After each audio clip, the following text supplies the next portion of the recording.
contrast. Speed turns me on. You guys stand on the escalator. That drives me crazy. Well, it's going up. I can't walk around you or anything.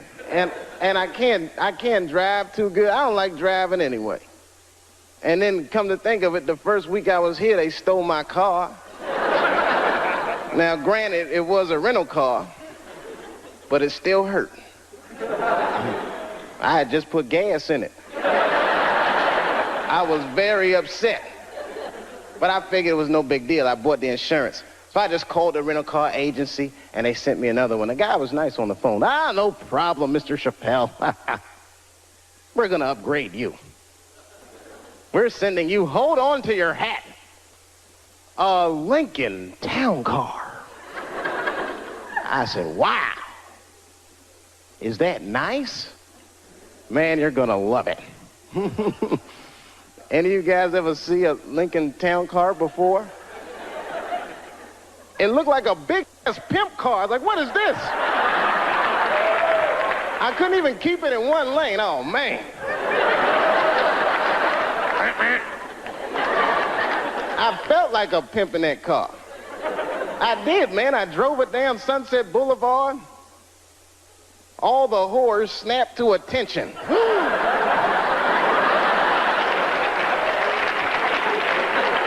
A lot of weird stuff happens here, man. You guys on a roll with your natural disasters and riots and woo! This place is, it really fascinates me. New York is bad, too. I live in New York now. New York's bad.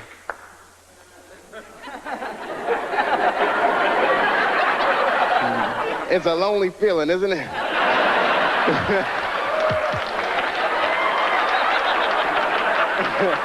I know how you feel. It's different, isn't it? New York is bad in a different kind of way. It's so dirty, man. The wildlife is dirty. You ever see a New York squirrel? I'm scared of squirrels because of it. They are just filthy. Any of y'all know what squirrels are supposed to eat? Anybody? Nuts? That's what I thought. You know what I saw a squirrel eating in New York? An Egg McMuffin. Something is right. Eat anything they can find. They chew gum, they smoke old cigarettes. They're just foul animals, man. That whole city is crazy. I don't know. You ever notice, I don't know, like I see a couple kids in here. I don't know if you kids read comic books. You notice, though, most of the superheroes live in New York because we desperately need them. But I think New York is rubbing off on superheroes because they're all, like, very bad role models for children. I don't know if you've ever noticed that or not. Like look at Wonder Woman. You ever just take a good look at her? Look at her clothes. Tacky, tacky, tacky. Big old red hooker boots and blue underwear with stars. What the hell is she dressed for? Look at the weapons they give a woman to fight with. A golden lasso that makes you tell the truth. What is she gonna do with that? You know, just catch a bad guy. Gotcha! I wasn't gonna say anything earlier, but this lasso just squeezed the truth right out of me. Terrible thing. And I'm not just picking on the women either. I'm talking about all superheroes. Can't stand superheroes.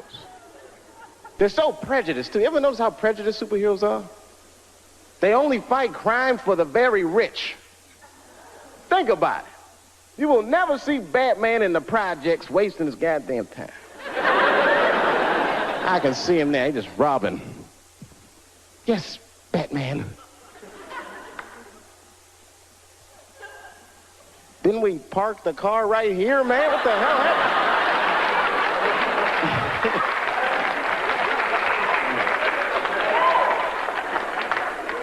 Something about New York.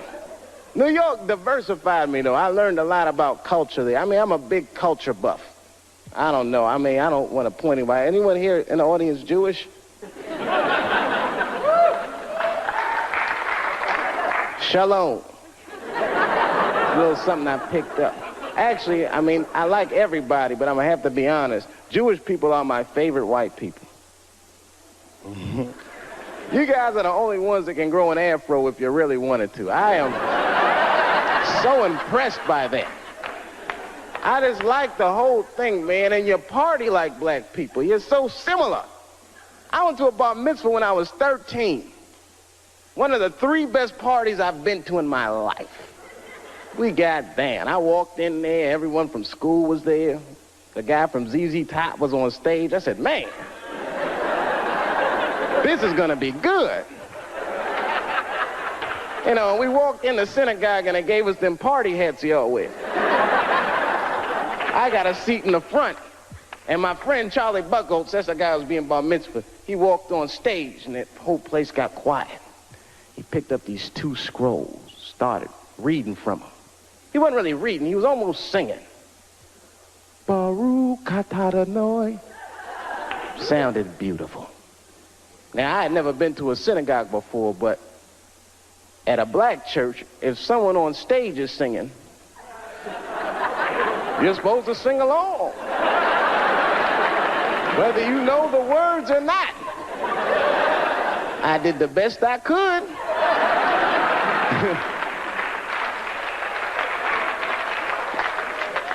Then things really picked up. We all left the synagogue and went to this after party at the Hyatt. This is the fun part. There was all kinds of food, man, bagels and filthy fish. And we went in there, and I was wondering what kind of music they were gonna play. Now, let me tell you something. I don't know who this Hava Nagila guy is, but his album is slamming. They put that music on, the whole place just lit up. Everyone was dancing. I was breaking plates. Hey! And someone shouted out, sponsor. That's Greeks. Oh, sorry about that. Wrong white people. But anyway, we were having a great time. I didn't even know it was a tradition. You're supposed to pick the person who's being bar mitzvah. You pick their mother up in a chair and dance around the party. I did not know that that was a tradition. I mean, I was just thinking, man, we are out of control tonight.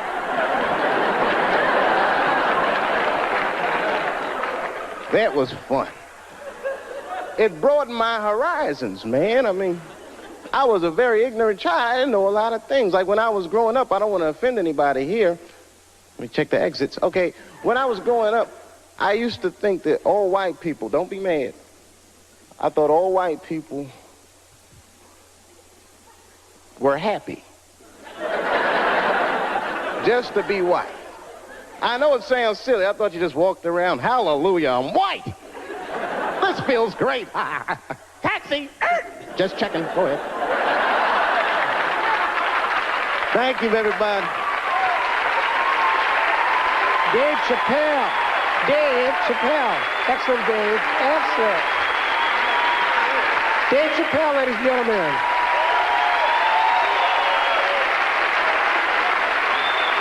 All these movements, not to get deep, all these movements probably started, not even the 60s. All this shit started in 1945. That's when America just fucking lost its mind. It was after that Second World War. Think about it. Because black Americans went off and fought in the war. They went to Europe. They made more money than they ever made in America. They might even got their dick sucked by white women. And then they came back to the United States and they looked around and they said, you know what? I don't like the way I'm being treated around here. But it wasn't just black dudes. At the same time, all the women in America went into the workforce because all the men were gone. That's when you see that old poster in the 40s with that dyke, like, we can do it. That's where that's from. And these women made money, and then the dudes came back home and started telling these women what to do, and they were like, yo, I'm not feeling you, nigga. At the same time, the CIA started experimenting with a drug in San Francisco. Back then, nobody knew about it, called LSD. By 1960, all the white kids in America were like, it works. And a new school of thought was unleashed on the American consciousness. People had never even thought like that before, and now they were thinking like that in mass. White kids in mass were like, fuck our parents' plans for us. By the time 1960 rolled around, the President of the United States was 42 years old. He was the next best hope. And they blew his brains out in Dallas, in fucking parade. That's the most gangster shit. There were 8 major assassinations in the 60s. Kennedy, X, King, Edwards. And then, by the 70s, the white youth culture and the Black Panthers and the black youth culture started to merge. And you started to see Timothy Leary meeting Eldridge Cleaver in Africa, not Oakland. And that was the beginning of the 70s, one of the most turbulent decades this nation has ever seen. And I say all that to say this, that in that turbulent historical context, Bill Cosby raped 34 people.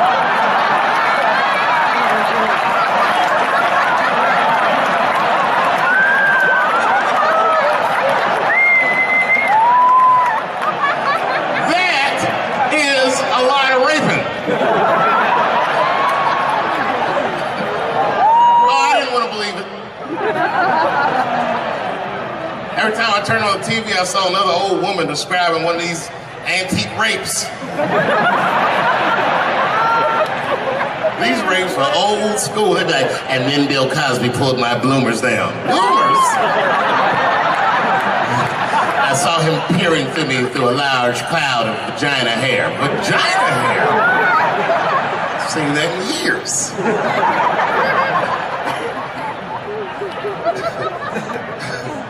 I saw that shit. I said, these people are obviously trying to destroy Dr. Cosby's rich legacy. Right? 34 allegations later, I was still like, man, they probably only raped 13 or 14 of those people. Do all that raping. It's like 50 fucking rapes. And don't forget, each one of these rapes have 8 hours of sleep in them. It's like 1,000 hours of rape. Packed into an otherwise busy schedule. Short corporate rapes, that's what I support.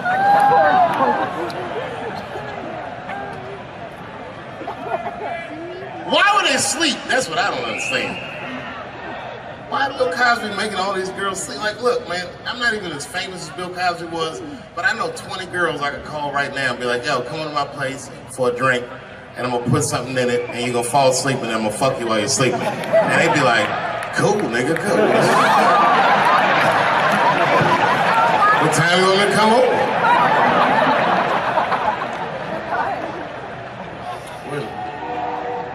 Is that a train here, that train? Trains do something to black people. Didn't you feel like running for that train? I've never been in a situation where I needed to. Something about being black, nigga, you just, when you hear a train, we'll see like, I've gotta go.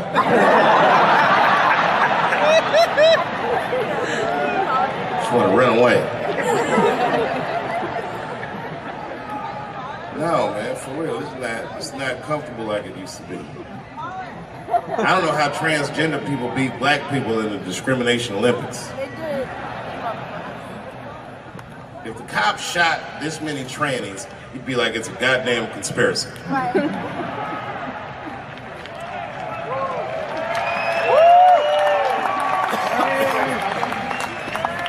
Niggas gonna start wearing high heels just to feel safe.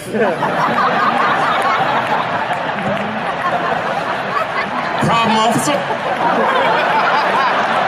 Was my bag and purse on match? Is there a problem?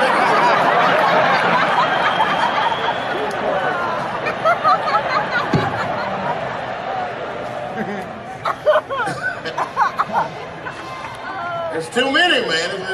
It's too many. There was one good one in California where the lady got beat up in traffic. You see that shit on YouTube? Yeah. And they beat the shit out of her. You watch the tape, you be like, well, what did she do? Turns out she didn't even do anything. But the good news is the city of LA decided that the court should award her $1.5 million for pain and suffering. Which, if you know anything about money, is as much Marcus Maidana made to fight Floyd Mayweather the second time. It's pretty good considering this woman never trained a day in her life. You can see it in the tape. She didn't come to fight. She took too many shots. Punch her gut, she covered her gut, punch her in the face. She just wasn't doing it right.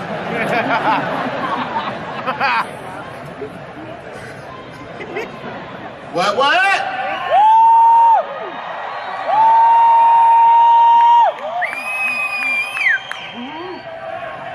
You know what's funny about being in San Francisco? First of all, the city's not even gay anymore. Gay people can't afford to live there. They just visit. Gay people got their money tied up in other shenanigans.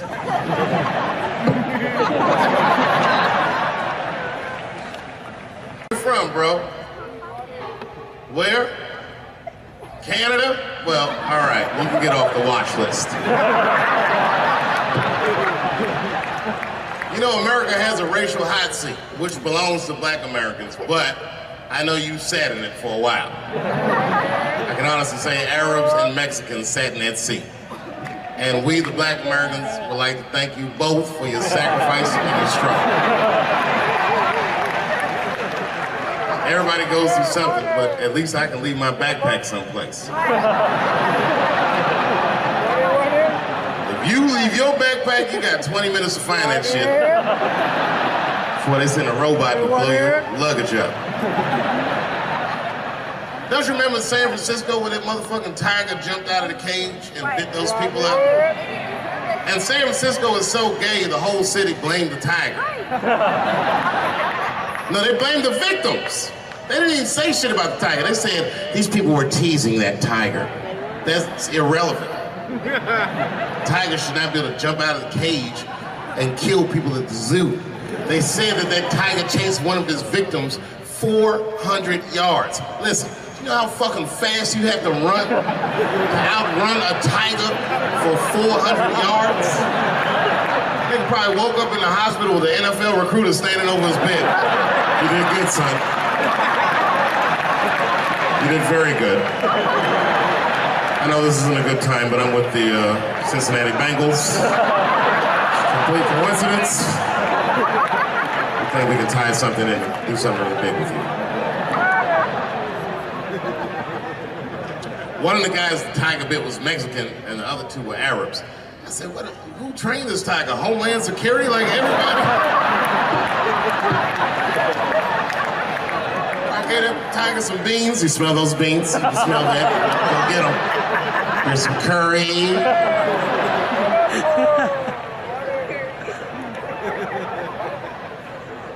I see a lot of Indians in San Francisco. I always wanted to be in a Bollywood movie.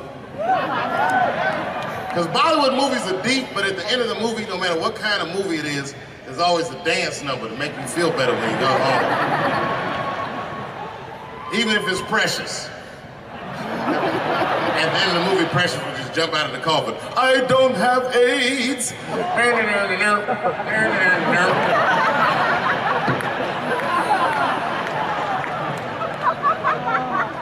You ever see Precious? Boy, that was a sad movie. Yeah, that was tough. If you haven't seen it, you know all the statistics of living in urban life in America. But if you could picture all those statistics happening to one person for 90 minutes, that was Precious. Life through the book of that fat bitch. And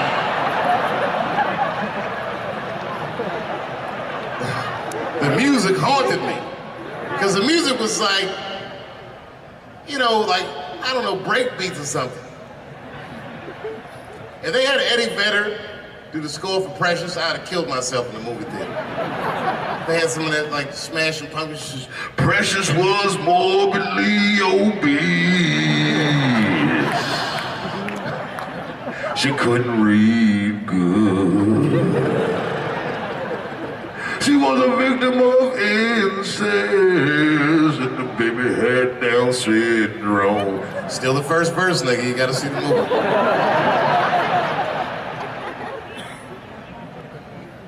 She caught AIDS at the end. She might have had it the whole movie, but at the end she found out.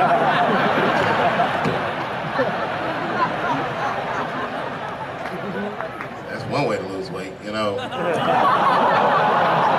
It's fucking movie. Precious is a fictitious character. I'm sorry, everybody. It's a fucked up movie. It was a fucked up movie. I got scared when I went to see Straight Outta Compton and Eazy-E caught AIDS at the end. That shit freaked me out. Because I didn't know you could get AIDS from firing your manager.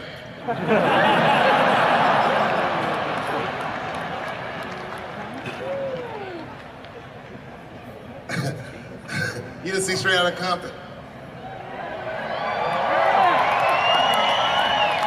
Eazy-E caught AIDS in the last 10 minutes of the movie. He just started, you good, nigga? You all right? Yeah, I'm good.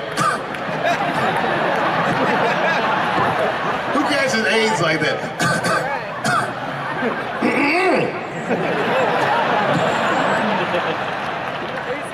AIDS does not sound like that. It's a racking cough. And AIDS weird that a disease came out of nowhere in the 80s that doesn't kill anybody but niggas, fags, and junkies? What kind of disease hates everybody that old white people hate? I think the government hid that shit in disco balls. Only fun people get AIDS. You never see that guy? I think I'm gonna stay home and read a book. And like an nigga say, I think I'm gonna just go stay home and cook for myself. Yeah, all right?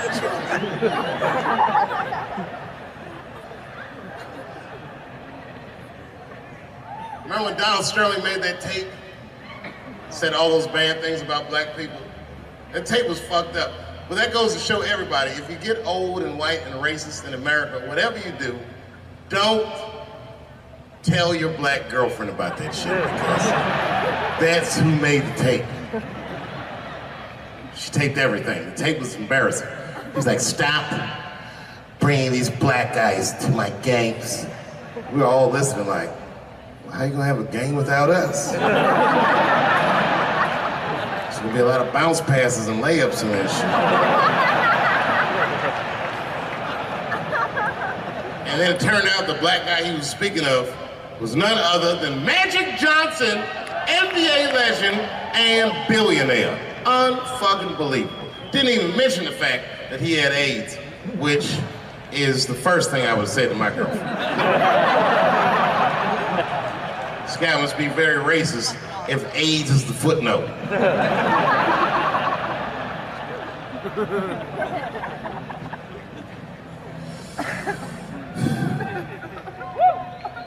How many of y'all work for Google? Nobody?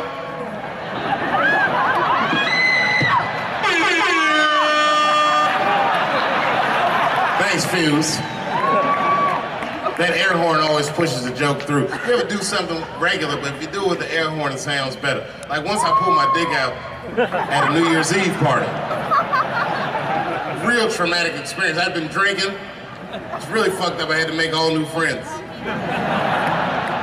I did it on the 10 count. The motherfuckers was like, 6, 5. And I was saying to myself, what if I pulled my dick out? They said 3, and then I looked down and said, oh no, it's out!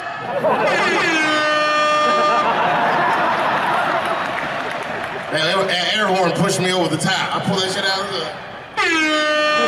I was like, oh!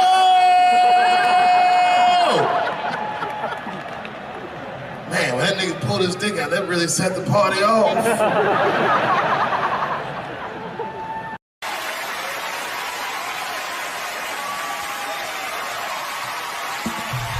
Ladies and gentlemen, Dave Chappelle.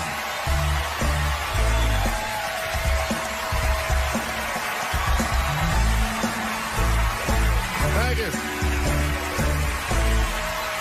Oh boy, I'm very nervous. No pressure.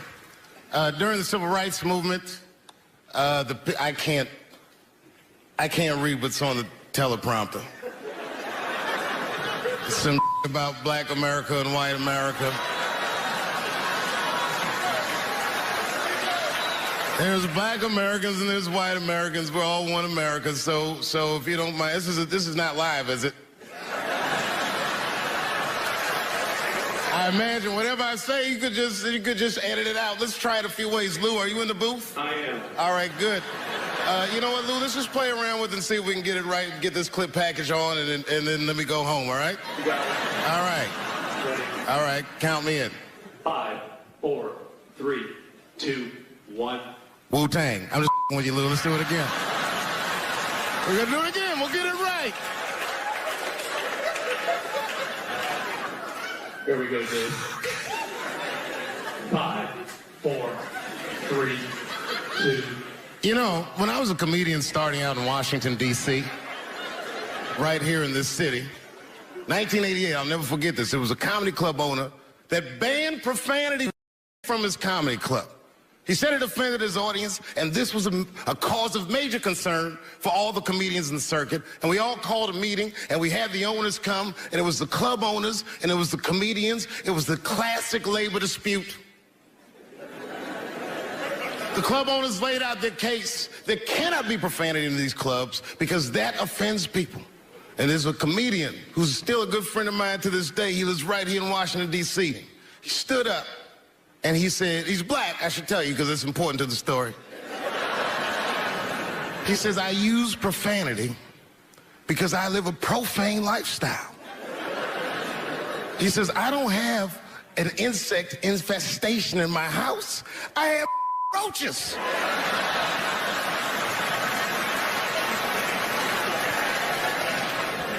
My favorite comedians are like musicians, and the audience is their instrument. And the music they make is your laughter.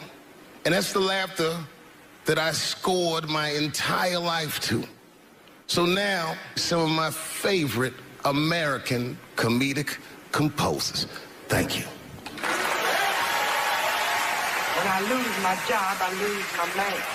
Treat me like a dog. He called me a dog. Yes, he did. What did he call me? An old dog. Sometimes I wished I was a dog and he was a tree. When you stop and think, football's a fair sport for my people. Only sport in the world a Negro can chase a white man and 40,000 people stand up and cheer him. See, in my neighborhood, the kids have a kind of a dubious reaction to that whole Santa Claus concept. They just don't believe that a white man will ride a reindeer through Harlem after midnight. In truth, white friend, it's you that all look alike. But look at the black people around you. We all different colors. Black walnut, burnt elk, almond, chocolate mocha, pecan, vanilla, yellow, mellow, light, bright, and damn near white. We come from the first people on the earth. You know, the first people on the earth were black people. We the first people had thought, right? We was the first one to say, where am I? And how do you get to Detroit? I think maybe like 30 years ago, there was a woman that wanted to sing, and a black lady that sang opera that wanted to sing. What was her name? Mary Anderson. And this place was like segregated, and they couldn't sing here. And here we are, like not even 50 years later, a 22-year-old black man on stage getting paid to hold his. God bless America. I gotta go now. Y'all take it easy. Bye-bye.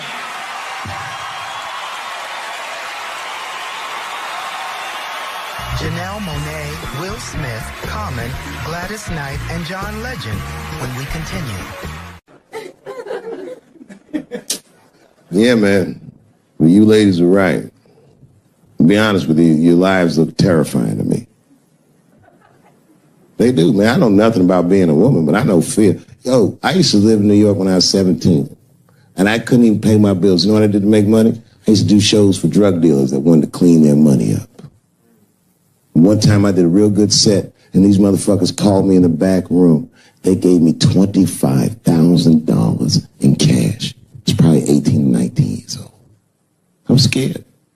I thanked them profusely. I put that money in my backpack. I jumped on the subway and started heading towards Brooklyn at 1 o'clock in the morning. Never been that terrified in my life. Because I never in my life had something that somebody else would want. I thought to myself, Jesus Christ, if motherfuckers knew how much money I had in this backpack, they'd kill me for it. And then I thought, holy shit. What if I had a pussy on me all the time?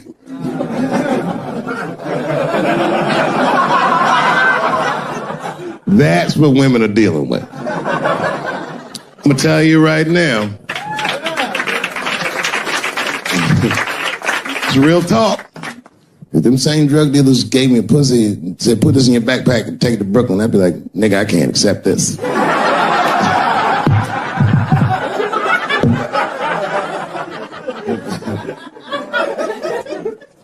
I empathize, man, you know. Everybody gets mad because I say these jokes. But you understand that this is the best time to say them. More now than ever. And I know there's some comedians in the back. Motherfucker, you have a responsibility to speak recklessly. Otherwise. New York Times said that Louis C.K. jizzed on his own stomach. You know, I've busted a lot of nuts in my day. None of them were newsworthy. Shit was really gross, because they didn't just say it like I said it. They didn't just say jizz on the stomach. They said it in that fucking Pulitzer Prize winning style that the New York Times has. It was very descriptive, like, you know what I mean? Louis C.K.'s semen shot out like a volcano of misogyny, slowly drizzling down like lava, covering his freckled penis as it slowly dripped to a fiery crown of red hair. Jesus Christ, I'm trying to eat some huevos rancheros and these niggas is...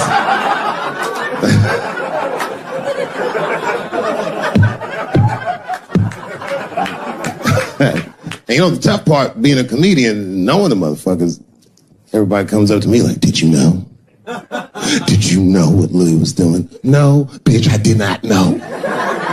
The fuck you think we talk about at the comedy club? Hey, nigga, how was the weekend? Great, man. I was just jerking off in faces and coming on my own stomach, having a good time. You know how this business is.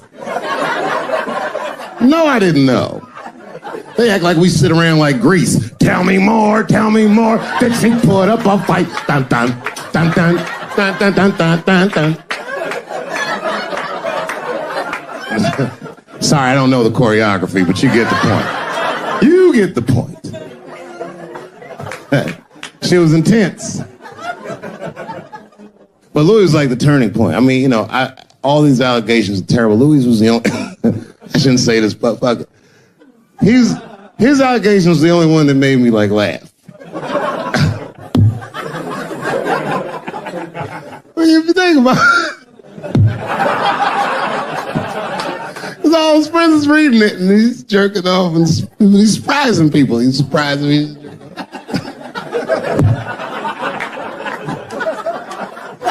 I just picture all the comics in comedy just reading, they're like, what?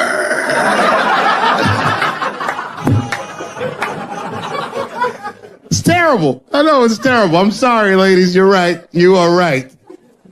But at the same time, I mean, you know what I mean? I don't know. Jesus Christ, they took everything from Louis. I was like, I don't know, it might be disproportionate. I can't tell. I can't tell. This is like where it's hard to be a man. One lady said, Louis C.K. masturbating in front of me ruined my comedy dreams. Word? Well, then I dare say, madam, you may have never had a dream. Come on, man, that's a brittle spirit. That is a brittle-ass spirit, nigga. That shit is too much. This is a grown-ass woman. You know what this shit is like? It's like COINTELPRO. You know what that is? It's a program that the FBI had on J. Edgar Hoover. In this program, one of the many things they did was they would track the sexual habits of anyone they considered an enemy of the state. It was a live button. That's why they got all these fucking sex tapes with Martin Luther King fucking bitches. But lucky for us, he actually had a dream. You think if Louis C.K. jerked off in front of Dr. King, he'd be like, I can't continue this movement. I'm sorry, but the freedom of black people must be stopped. I didn't know this nigga was gonna pull his dick out and jerk off like this I just thought we were gonna get a couple of drinks and chill. Show business is just harder than that. Them women sound like, I hate to say it, y'all, they sound weak. I know it sounds fucked up, I'm not supposed to say that, but one of these ladies was like, Louis C.K. was masturbating while I was on the phone with him. Bitch, you don't know how to hang up a phone?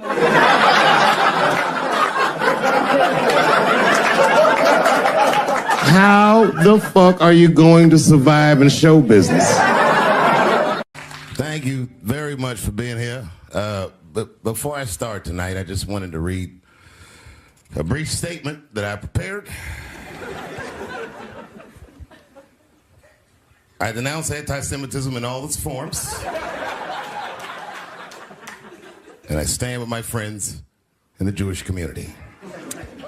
And that, Kanye, is how you buy yourself some time.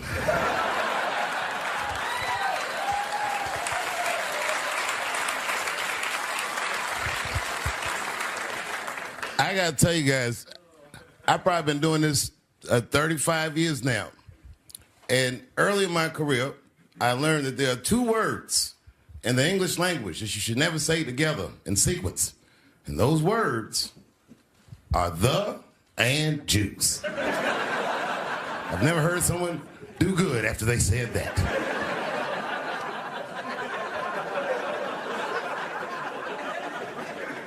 Kanye's gotten into some scrapes before. Normally when he's in trouble, I pull up immediately. But this time I was like, you know what? Let me see what's gonna happen first. Just want to see where this is all going. I can't even remember how it started. Vaguely, I remember it started with a tweet, strange tweet. It was like, I'm feeling a little sleepy. I'm gonna give me some rest, but when I wake up, I'm gonna go DEFCON 3 on the Jews. And then he just went to bed. I was up all night worried. What is he gonna do to the Jews?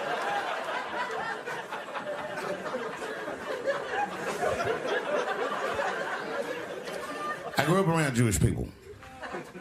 I have a lot of Jewish friends. So I'm not freaked out by your culture. I know a little bit about it just from hanging around. I'll be like, yo, let's go out at school tomorrow. They'll be like, we can't go out. It's Shanana tomorrow. I'll be like, where? What is Shanana? I had so many questions. Why do some of your people dress like Run DMC?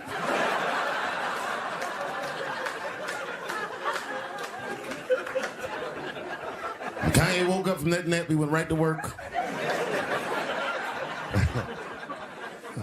A year ago, I'd seen him on a podcast called Drink Champs, a great show, and it was an amazing appearance. Noriega and them were there, the rappers that I love, and they all had their gold chains and stuff on. And Kanye said, only millionaires wear chains. They said, what? He said, I'm a billionaire. Billionaires don't wear their money on their body. I tucked my chain and I said, oh, snap. That's right. It was a good appearance. It was fun and funny. But when he woke up, he went on Drink Champs again. This time, he was on one. He was mad about something. He said, I can say anti-Semitic things, and Adidas can't trap me. Now what? Adidas dropped that nigga immediately.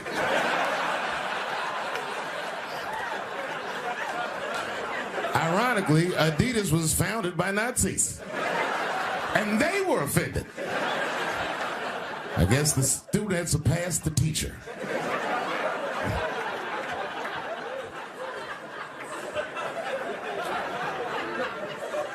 It's a big deal. He had broken the show business rules. There's just a rule. You know, the rules of perception. If they're black, then it's a gang. If they're Italian, it's a mob. But if they're Jewish, it's a coincidence, and you should never speak about it.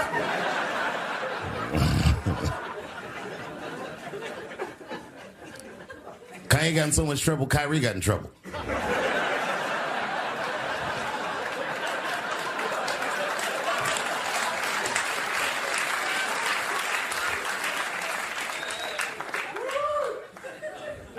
Kyrie Irving posted a link to a movie that he had seen on Amazon. No caption on the post or nothing like that. But apparently this movie had some, I don't know, anti-Semitic tropes or something. And it was some weird title like From Hebrew to Negro or something.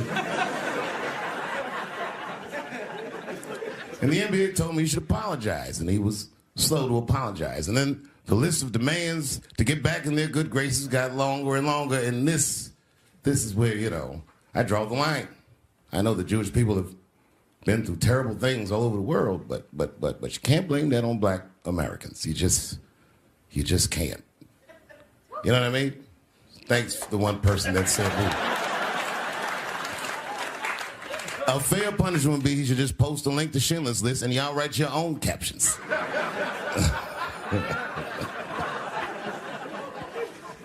Kyrie Irving's black ass was nowhere near the Holocaust. In fact, he's not even certain it existed.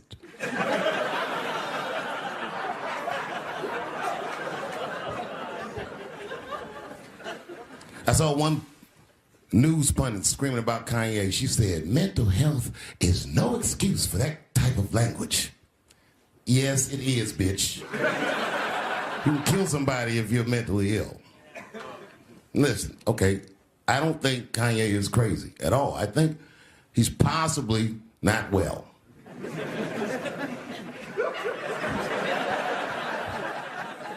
Well, I've been to Hollywood. I don't want y'all to get mad at me. I'm just telling you. I've been to Hollywood. This was just what I saw.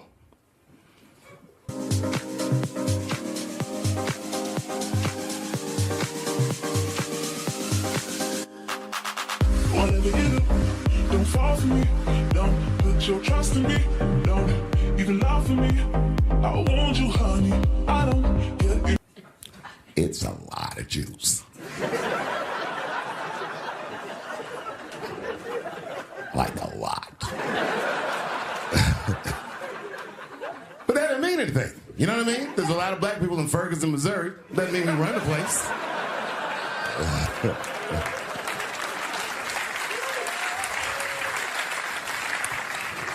I could see if you had some kind of issue. You know what I mean? You might go out to Hollywood and you might start connecting some kind of lines, and you could maybe adopt the delusion that the Jews run show business. It's not a crazy thing to think. But it's a crazy thing to say out loud in a climate like this.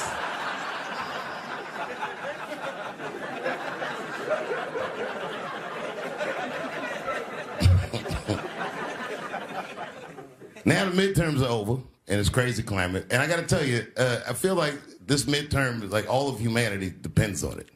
And it's an ominous sign. The most ominous sign of the midterms, I believe, would be Herschel Walker, who I don't want to speak badly of because he's black. But I have to admit, he's observably stupid.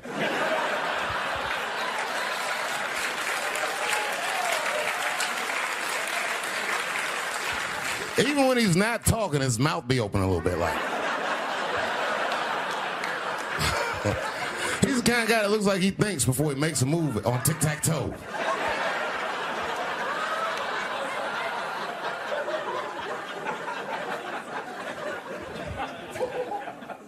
And I'm watching the news now, they're declaring the end of the Trump era. Now, okay, I can see how in New York you might believe this is the end of his era. I'm just being honest with you. I live in Ohio amongst the poor whites. A lot of you don't understand why Trump was so popular, but I get it, because I hear it every day. He's very loved. And the reason he's loved is because people in Ohio have never seen somebody like him. He's what I call an honest liar. Well, I'm not joking right now. He's an honest liar. That first debate, I'd never seen anything like it. I've never seen a white male billionaire screaming at the top of his lungs, "This whole system is rigged," he said. And across the stage was a white woman, Hillary Clinton and Barack Obama, sitting over there looking at him like, "No, it's not." I said, "Now, wait a minute, bro. It's what he said." And the moderator said, "Well, Mr. Trump, if in fact the system is rigged, as you suggest, what would be your evidence?" You remember what he said, bro? He said, "I know the system is rigged because I use it. I said, God damn. And then he pulled out an Illuminati membership card and chopped a line of cocaine up and did it right at the podium.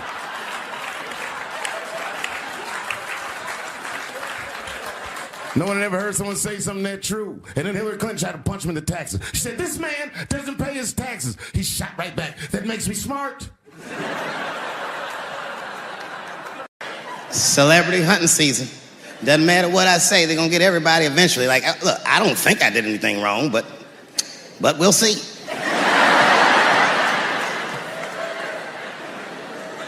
They even got poor Kevin Hart. Can you imagine such a thing? Kevin Hart, let me tell you something. It was Kevin Hart's dream to host the Oscars. That's what he told me. And I remember when he told me, because I was thinking to myself, well, that's an awfully strange dream for an African American. Kind of nigga dreams of hosting the Oscars. Kevin did, that's who. And he did it. Against all the odds, Kevin became the most famous comedian this world has ever seen, and he got the job that only one black man before him had had. He was gonna host the 80th Oscars. And I don't know what you know about Kevin, but I know Kevin Hart is damn near perfect. As close to perfect as anybody I've ever seen. In fact, Kevin is precisely 4 tweets shy of being perfect. 10 years ago, Kevin had made some very homophobic comments. And I'm not gonna repeat what he said, because this is Atlanta.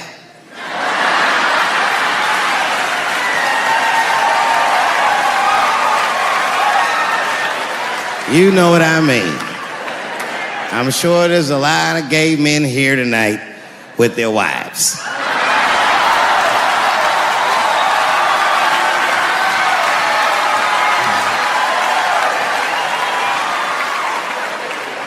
Far be it from me to offend anybody. All right, I'll tell you what he said. But just remember, these were not my words. These were Kevin's words. And it was a long time ago. And I'm paraphrasing because I'm not good at telling other people's jokes. Okay, Kevin said that if his little son was demonstrating or exhibiting homosexual behavior around the house, that he'd chastise him. He'd say, hey, that's gay. And then he said he would smash a dollhouse over that child's head. Ooh, the gay community was furious. And I don't blame them. I got a lot of gay friends. And all of them, 100% of them, all have told me fucking horror stories about the shit they had to go through just to be themselves. Crazy, crazy stories. And in all those stories, I gotta say, not one of them has ever mentioned anything like their father smashing a fucking dollhouse over their head. Because clearly Kevin was joking. Think about it. You would have to buy this nigga a dollhouse to break it over his head in the first place. Does that sound right? Is anybody gonna do that? The gay community was upset, and then they put so much pressure on the Academy of Motion Pictures and Sciences that they went to Kevin and said, if you don't apologize to that community, then you cannot host these Oscars. And then Kevin said, fuck it, I quit.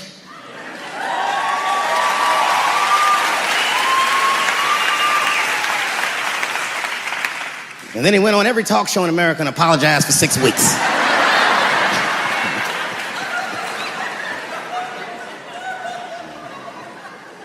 Kevin fucked up. I understand the mistake he made because I've made the same mistake early in my career. This is many years ago, 15 years ago. It's when I was doing Chappelle show. There's a, thank you.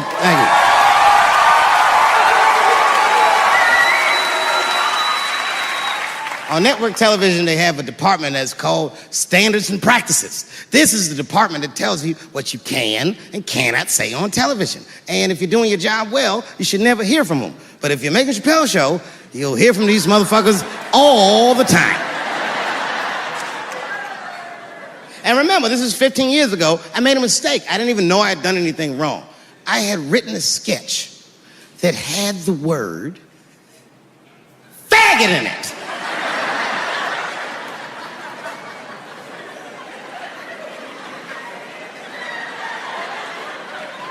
So I had to go to standards and practices. They called me up. I don't know why they're calling me, but I like the lady that runs the department. She's usually really fair and was one of my favorite people I've ever worked with. So she sits me down. We have a nice conversation. She tells me, oh, the sketches are great. I go, oh, fantastic. Well, then why am I here? She said, because, David, there's no way that you can ever say the word faggot on our network. I didn't know I did anything wrong. I didn't try to defend myself. I said, all right, fuck it, I'll take it out. Have a good afternoon. And as I was leaving, it occurred to me, hey, Renee, quick question. It's just a question. Seriously, I want to know, like, why is it that I can say the word nigger with impunity?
My life. It's too much there to stress you out. This whole world's just drug-infested, hate-infested, drug-infested world. Hate drugs. I heard the worst drug story. You know what my friend told me? You know what he's dealing with? His landlord is hooked on crack. That's terrible. That's pressure. If your landlord's hooked on crack, that means you've got to have the rent. You come around all the time. I got the rent. It's not even due yet. It's the 10th. Come on, I need it. Let me just get $20 of it now, and then just give me the rest of the end of the month. Every couple hours. Hey, look, I'm gonna need some more of the rent.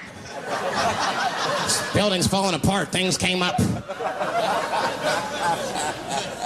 Comes home early from a party. Landlord's in the crib going through his. What are you doing in my house? Ah! Where's the sink? I came to fix it. It's in the kitchen. I thought it was in the drawer. I'll fix it tomorrow when I come for the rent.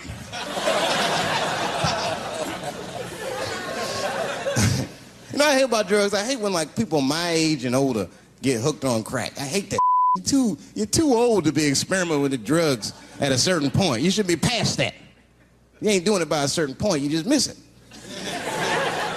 Drugs are really for old people anyway. You 75, you've earned the right. If I was 75, I'd do coke, heroin, everything. I wouldn't give a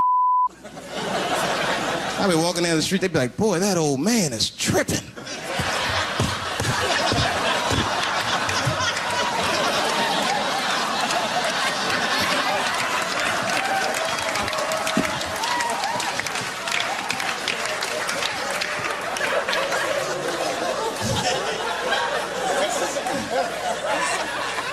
Can't do everything.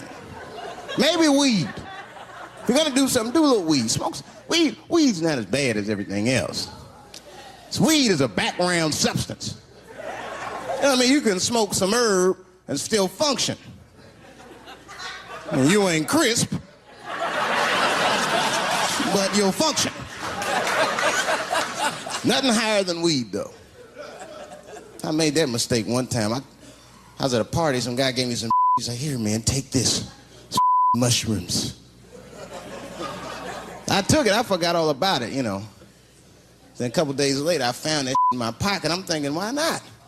Because I'm thinking it's like weed, some background. I planned my whole day out like it was weed. I'll chew this up, then I'll go to the barber shop, get my hair cut, and then I'll see a movie.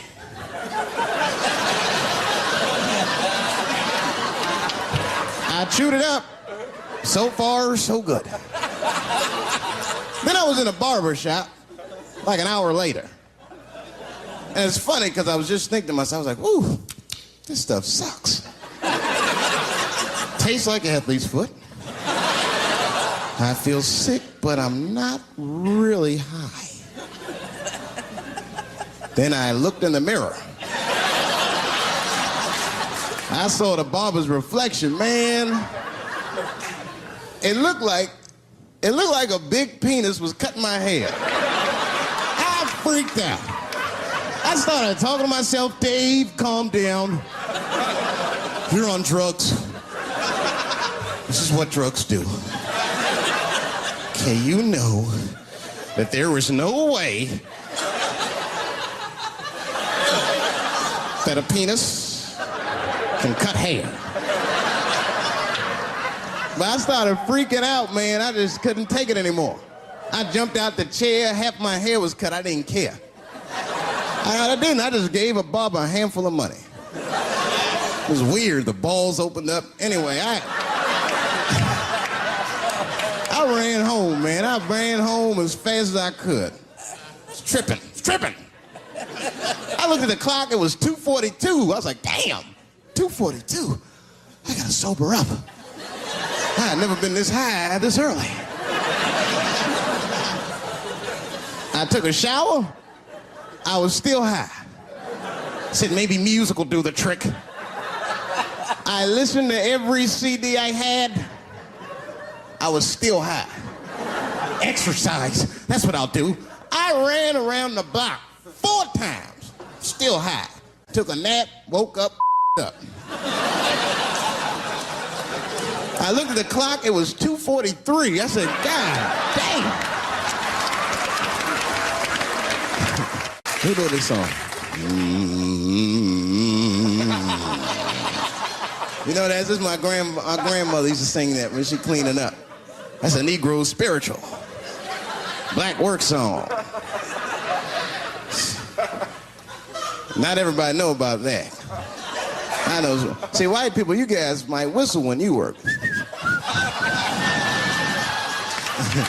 You dig? But that's how you can tell what kind of work we're actually doing.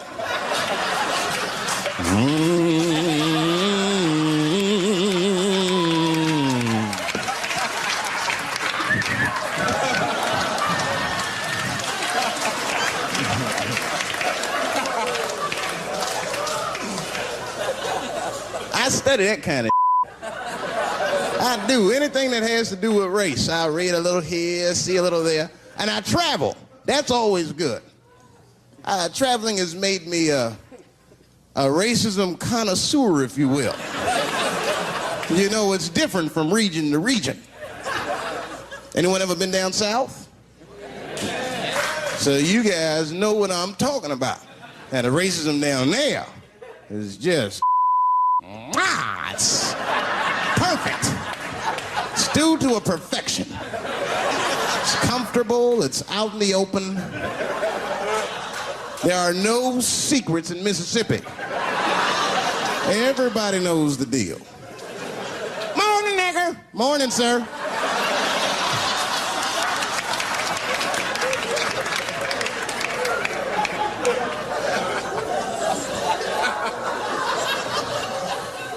Not up here. You hit the big cities, man, it's different. It's always a secret. And we should do like them. We should keep our shit out in the open, then a little. I mean, with limits. You don't want to say whatever comes to your mind. That might be a little much. White dude be walking down the street minding his business, and the brother walk up to him, hello, you white oppressor, you slave master rapist of Africa. Why, hello, my big lip spear chucking friend. Touche, honky. So, Whitey, what did you do today, huh? Oppress a new land and make the people there Christians against their will?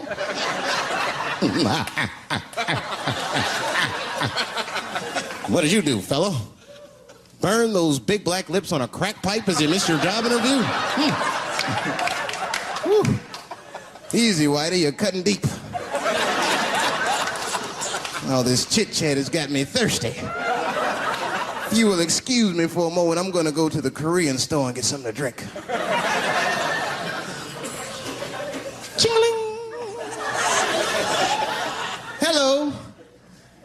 You slanted-eyed, ruining the economy in our neighborhood by opening stores and taking the money out the community. Chink.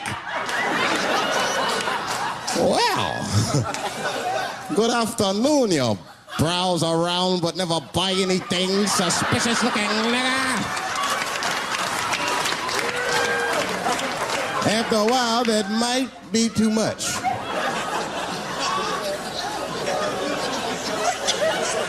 But you can't help it. If you're an American, you're a racist. We brought up from the beginning to think in generalizations. We never look at the individual. We rarely look at the individual. I'm a racist. I know I'm a racist. You know how I know? The other day, I caught myself being racist against myself.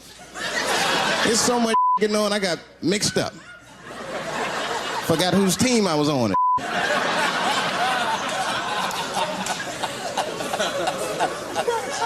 One time I was reading the paper, man, this story came on about this guy was suing a department store because they wouldn't let him play Santa Claus, you know, because he's black. And I was actually, like, relieved when the department store beat him. That's bad. But I wasn't ready for that. I wasn't ready for the idea of a black Santa Claus, man. That would suck. So we wouldn't get our presents till the 28th, 29th. Sorry, I'm late, kids. Santa got caught up with some in Vegas. I had to sell some toys to get back, shit.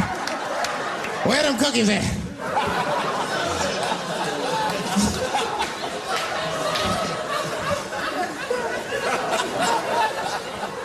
Y'all a great crowd, man. You are. I'm glad y'all came out, man. I'm nervous. I am. Not about the special. I hope this don't make me famous. You dig?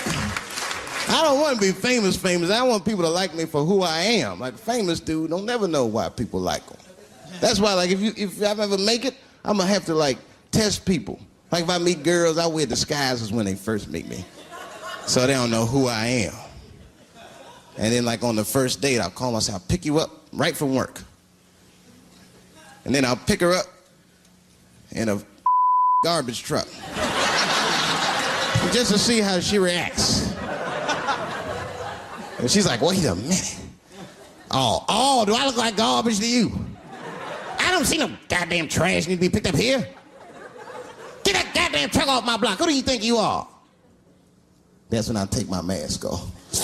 Oh, David Chappelle. That's right, bitch. Thank you. Thank you very much.